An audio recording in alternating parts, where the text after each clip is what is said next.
बादली होती बादली नमस्कार. आता आपण अमर खेळकेश्वर मित्र मंडळ या ठिकाणी आहोत. आज गणेश जयंतीचं आयोजन आहे.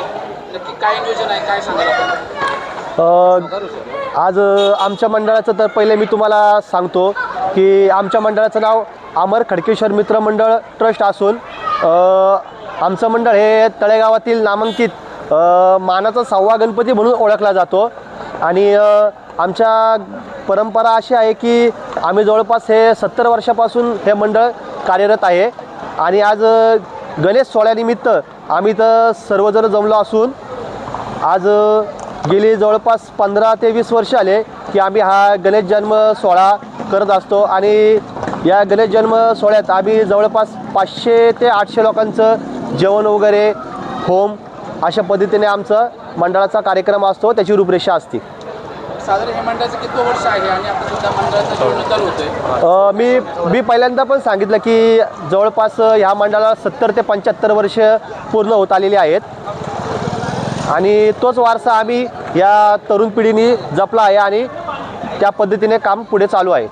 साधारण वर्षभरात आपल्या मंडळामध्ये काय काय उपक्रम होत असतात? तसं बघायला गेलं तर साधारणतः वर्षभरामध्ये आमचं गणेश जन्माचा एक कार्यक्रम असतो जर जानेवारी महिना ठरला तर. त्यानंतर सप्टेंबर ऑक्टोंबरमध्ये हे असतं गणपती असतात.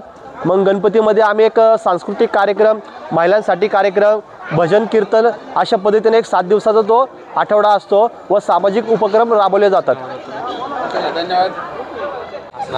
सर नमस्कार. ओळख सांगा आपली. माझं नाव गौरव जरग. बरं, आज या ठिकाणी गणेश जयंतीचा आपण कार्यक्रम खूप छान झालेला आहे. सकाळपासून साधारण काय काय नियोजन होतं इथे? सगळे आपलं 8 वाजता पहिला अभिषेक झाला, त्याच्यानंतर 12 वाजता आपला गणेशोत्सव झाला, त्याच्यानंतर 4 वाजता होम हवन झालं, त्याच्यानंतर 8 वाजता आता आपलं जेवणाचा कार्यक्रम चालू आहे, त्याच्यानंतर 10:30 ते 11च्या नंतर आपला भजनी मंडळाचा कार्यक्रम होणार आहे. बरं, साधारण एक वर्षभरात आपण गणेश जयंती किंवा गणेशोत्सव सोडला तर काय काय उपक्रम आपल्या मंडळात? आपण पहिलं तर रक्तदान शिबिर करतो, जेणेकरून रक्ताचा खूप तुटवडा चालू आहे, त्यासाठी आपण रक्तदान शिबिर करतो. त्याच्यानंतर आपण हिंदू धर्माचे पारंपरिक सगळे सण साजरे करतो. दुसरी गोष्ट आपण हॉस्पिटल असेल असं आम्ही एक महिन्याला एक जेव्हा सण असतो त्या टायमाला आम्ही पूर्ण मंडळ एखाद्या ठिकाणी हॉस्पिटलमध्ये फळं वाटप असेल, कुठं अनाथ आश्रममध्ये अन्नदान असेल, कुठं गोरगरिबांना काय मदत हवी असेल तर हे आमच्या मंडळाच्या निधीमधून आम्ही ते पूर्ण करतो. धन्यवाद. आत्ता आपण जिथे उभे आहोत त्याच्या मागं तुमचं साधारण ऐतिहासिक मंदिर होतं, त्याचं आता एक काम चाललेलं आहे, कोणत्या पद्धतीने काम चालू आहे, कळस झालेलं आहे, आणि काम शिल्लक आहे, तर काय सांगाल याच्याबाबत? आमचं मंडळ आता 75 वर्षामध्ये पदार्पण करत आहे.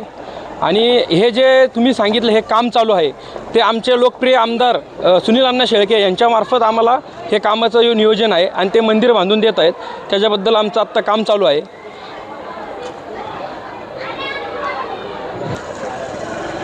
हे आता काम आमचं जवळजवळ एक महिन्याभरात होऊन जाईल. अण्णांच्या कृपेमुळे आमचं काम खूप जोरात चालू आहे.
अप्रतिम जेवण सौरभ संजय जाधव यांच्या